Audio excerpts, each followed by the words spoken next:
ஏதாவது பிளான்ஸ் வச்சுருக்கீங்க, ஏதாவது இடம் வாங்கணும், வீடு வாங்கணும், இல்லை வேலையில் மாற்றம் ஏற்படணும், வீடு ஏதாவது பிளேஸ் சேஞ்ச் பண்ணணும் அப்படின்னு யாருன்னா காத்துட்ருக்கீங்கன்னா, அவங்க எல்லாருமே இந்த அக்டோபர் சனி வக்ரம் அடைந்தாலுமே வேலை தொழிலில் எந்த ஒரு டிஸ்டர்பன்ஸும் இல்லைங்க. நீங்கள் என்ன நினைக்கிறீங்களோ அதை அப்படியே ஸ்மூத்தாக போகும். அக்டோபர் 9ஆம் தேதி சுக்கிரன் வந்து சிம்ம வீட்டிலிருந்து கன்னி வீட்டுக்கு மாறுறாரு. கன்னி வீட்டுக்கு ஏன்னா புதன் சுக்கிரன் பரிவர்த்தனை வரைக்கும் அவருக்கு நல்ல யோகம் கொடுக்குது. அவருக்கு ஒரு பவர்ஃபுல் இதுவாக இருக்குது. குரு அக்டோபர் 19ஆம் தேதி மிதுன வீட்டிலிருந்து கடக வீட்டுக்கு நுழையிறாரு. அது உங்களுக்கு 3ஆம் இடமாக வருது. பொதுவாகவே ரிஷப ராசின்னு பிறந்தவங்க பிரதர் அண்ட் சிஸ்டர்ஸ் வந்து உங்களுக்கு சப்போர்ட்டிவாக இருப்பாங்க. அவங்களோட சப்போர்ட் உங்களுக்கு கிடைக்கும். அவங்களோட சப்போர்ட் கிடைக்குது. அதே நேரத்தில் ஒரு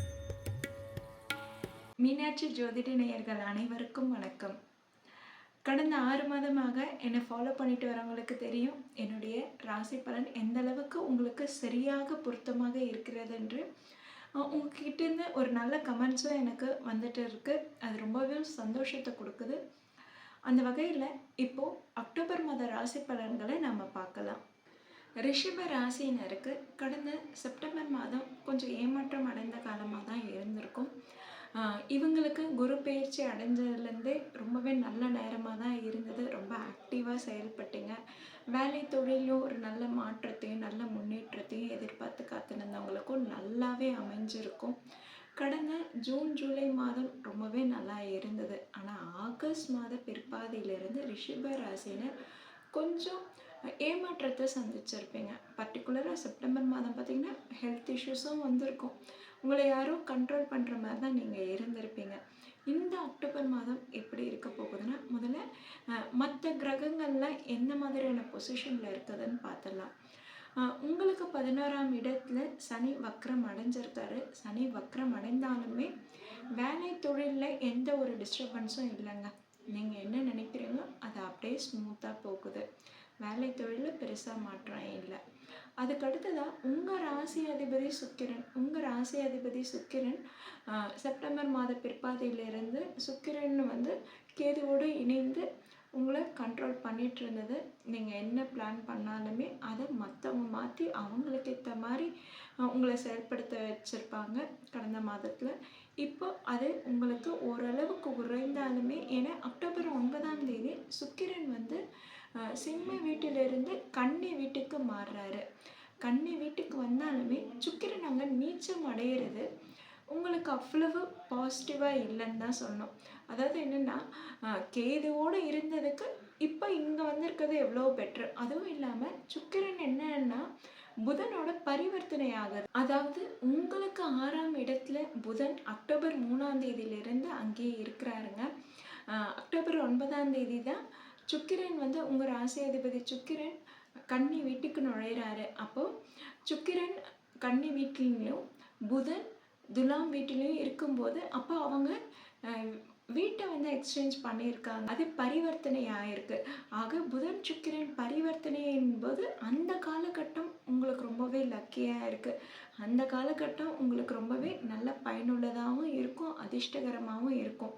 அதனால் ரிஷப ராசினர் ஏதாவது பிளான்ஸ் வச்சுருக்கீங்க, ஏதாவது இடம் வாங்கணும், வீடு வாங்கணும், இல்லை வேலையில் மாற்றம் ஏற்படணும், வீடு ஏதாவது பிளேஸ் சேஞ்ச் பண்ணணும் அப்படின்னு யாருன்னா காத்துட்ருக்கீங்கன்னா, அவங்க எல்லாருமே இந்த அக்டோபர் 9ஆம் தேதியிலேருந்து 20ஆம் தேதி வரைக்கும் நீங்கள் பிளான் பண்ணிக்கலாம். ஏன்னா அப்புறம் 24ஆம் தேதி வந்து புதன் வந்து உங்களுக்கு 7ஆம் இடத்துக்கு போயிடுறாரு.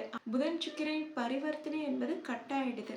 புதன் சுக்கிரன் பரிவர்த்தனை இருக்கிற வரைக்கும் தான் அது உங்களுக்கு யோகமான பலன்களை கொடுக்குதே கண்டு, புதன் அந்த இடத்த விட்டு 7ஆம் இடத்துக்கு வந்து உங்கள் ராசியையே பார்வையிட்டாலுமே அந்த சுக்கிரன் உங்கள் ராசி அதிபதியோட சுக்கிரன் நீச்சம் அடைஞ்சிருக்கு. ஏன்னா புதன் சுக்கிரன் பரிவர்த்தனை வரைக்கும் அவருக்கு நல்ல யோகம் கொடுக்குது. அவருக்கு ஒரு பவர்ஃபுல் இதுவாக இருக்குது. பட் புதன் அந்த இடத்த விட்டு அவர் செவ்வாய் வீடான விருச்சிக ராசிக்கு நுழையும் போது அங்கே அந்த பரிவர்த்தனை கட் ஆகுது. அதனால் சுக்கிரன் நீச்சம் அடைந்த, அதாவது சுக்கிரன்ன்றது ஷைனிங் பிளானட். அந்த ஷைனிங் பிளானட் வந்து டல் ஆகிடுது. டல் ஆகுறதுனால பார்த்திங்கன்னா உங்களோட பவர் திரும்பவும் குறைஞ்சிடுற மாதிரி ஃபீல் பண்ணுவீங்க. அதே மாதிரி இத்தனை நாள் கடந்த 3 மாதமாகவே குரு உங்களுக்கு 2ஆம் இடத்துல இருந்து உங்களுக்கு நிறைய நல்ல விஷயங்களை ஏற்படுத்தி கொடுத்துருப்பாரு. நல்ல பொருளாதார வளர்ச்சி ஏற்பட்டிருக்கும். குடும்பத்தில் நல்ல சந்தோஷமான சுபகாரியங்கள் ஏற்பட்டிருக்கும். ஆனால் இப்போ குரு வந்து அதிசாரமாக பயிற்சி அடைகிறாரு. அதாவது குரு அக்டோபர் 19ஆம் தேதி மிதுன வீட்டிலிருந்து கடக வீட்டுக்கு நுழைகிறாரு. அது உங்களுக்கு 3ஆம் இடமாக வருது. பொதுவாகவே ரிஷப ராசியினருக்கு குரு யோக கிரகம் கிடையாது. குரு உங்களுக்கு அவயோகியாக இருந்தாலுமே அது வந்து உங்களுக்கு இத்தனை நாள் ஒரு பொருளாதார முன்னேற்றத்தை ஏற்படுத்தி கொடுத்துருந்தது. ஆனால் இப்போ அவர் 3ஆம் இடத்துல மறைஞ்சிருக்காரு. 3ஆம் இடத்துல அவயோகி மறைகிறது நல்ல விஷயம்தான். இருந்தாலும் அந்த இடத்துல குரு உச்சம் அடைகிறது நமக்கு அவ்வளவு ஃபேவரபுளாக இல்லை. நமக்கு அது வந்து ஒரு பலவீனமாக இருக்குது. அப்போ என்ன நடக்கும்னா, அதாவது குரு அதிசாரமாக பேச்சு அடைந்த அப்புறம் உங்களை வந்து பொருளாதார முன்னேற்றன்றது இருக்கும். இருந்தாலும் கண்ட மெனிக்கு செலவாகும். நிறைய செலவுகள் ஏற்படும். அதாவது நீங்கள் எதிர்பார்த்ததை விட இன்னும் செலவுகள் ரொம்ப அதிகமாகவே இருக்கும். அதே மாதிரி பார்த்திங்கன்னா உங்களுக்கு வந்து எதிர்ப்புகளும் அதிகமாக இருக்கும். நீங்கள் எதிர்பார்க்காத இடத்துலேருந்து உங்களுக்கு எதிர்ப்புகள் வரும். இந்த இடத்துல வந்து உங்களுக்கு வந்து கூட பிறந்தவங்க பிரதர் அண்ட் சிஸ்டர்ஸ் வந்து உங்களுக்கு சப்போர்ட்டிவாக இருப்பாங்க. அவங்களோட சப்போர்ட் உங்களுக்கு கிடைக்கும். அவங்களோட சப்போர்ட் கிடைக்குது. அதே நேரத்தில் ஒரு எதிர்ப்பும் கிளம்புது. அது எப்படி இருக்குன்னா, குரு அதிசாரமானப்புறம் நல்லதும் கெட்டதும் கலந்தபடி நடக்குது உங்களுக்கு. குரு அதிசாரமானப்புறம் சுக்கிரனும் நீச்சம் அடையுது. அதாவது உங்களுடைய ராசி அதிபதி நீச்சத்திலும் உங்களுக்கு அவயோகியான குரு உச்சத்திலும் இருப்பது உங்களுக்கு ரொம்பவே பலம் இழந்த மாதிரி தான் நீங்கள் ஃபீல் பண்ணுவீங்க. அதனால் தேவையில்லாத ஒரு மனப்பதட்டம் ஏற்படும், ஒரு குழப்பம் ஏற்படும். நம்ம செய்கிறது சரியாக இருக்கா என்னன்ற, அதாவது என்னென்னா ரிஷபராசினருக்கு இந்த டைம் பீரியடில் பார்த்திங்கன்னா ஒரு இன்ஃபினிட்டி காம்ப்ளெக்ஸ் மாதிரி இருக்கும்.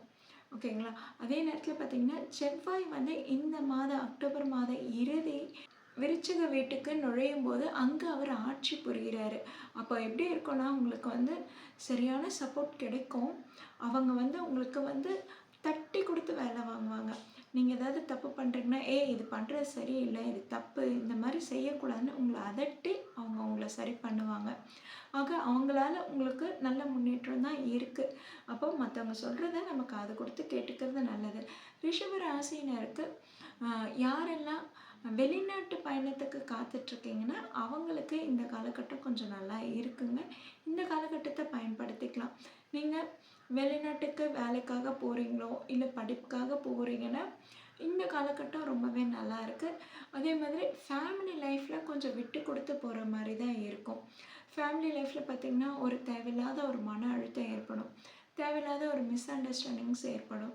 அது எதுவுமே நீங்கள் வந்து சரியாக புரிஞ்சுக்காமல் திரும்ப மாற்றி மாற்றி பேசி அது ஒரு சண்டை பெருசாக வலுவாகிறதுக்கு தான் சான்ஸ் இருக்குது. அதனால் இந்த ஒரு மாத காலம் குடும்பத்தில் அமைதி நிலவ ஆளாளுக்கு அவங்க வேலையை பார்த்துன்னு போகிறது பெட்ரு. நீ சரியா நான் சரியா, நான் புரிய வைக்க ட்ரை பண்ணுறேன் அப்படின்னு நம்ம பேசும்போது தான் பிரச்சனைகள் இன்னும் அதிகமாக ஏற்படுது. அதே மாதிரி வீட்டில் லேடிஸ் எப்படி இருக்கணும்னா, லேடிஸ் வந்து எல்லார் மேலேயும் அக்கறையாக தான் இருப்பீங்க. இருந்தாலும் உங்களுக்கு ஒரு சின்ன ஏமாற்றம் ஏற்படும். எல்லாருக்கும் நீங்கள் செய்கிறீங்க, அதே மாதிரி நீங்கள் எதிர்பார்க்கும் போது உங்களுக்கு அந்த யாரும் கொடுத்துருக்க மாட்டாங்க. அந்த ஒரு அன்போ இல்லை அக்கறையோ இல்லை ஏதாவது ஒரு தேவைக்கு நீங்கள் உதவி செய்கிறீங்கன்னா அந்த மாதிரி தேவைக்கு உதவி செய்கிறவங்கன்னு உங்களுக்கு யாரும் இந்த நேரத்தில் இருக்க மாட்டாங்க. அது உங்களுக்கு ஒரு ஏமாற்றத்தையும் ஏக்கத்தையும் கொடுக்கும். அதனால் இந்த ஒரு மாத காலம், ஏன் இந்த ஒரு மாத காலம்னு சொல்கிறேன்னா, அதாவது குரு அதிசாரமாக பேச்சு அடையிறது ரொம்ப ஷார்ட் டைம் பீரியட் தான். அது ரொம்ப காலத்துக்கெலாம் இருக்க போகிறதில்ல. அதனால் இந்த ஷார்ட் டைம் பீரியடில் நீங்கள் வந்து கொஞ்சம் கேர்ஃபுல்லாக இருந்துக்கிட்டாலே போதும், சரி பண்ணிட முடியும். நெக்ஸ்ட் மந்த் நவம்பர் 5ஆம் தேதிக்கு மேலே குரு வக்ரம் அடைகிறாரு.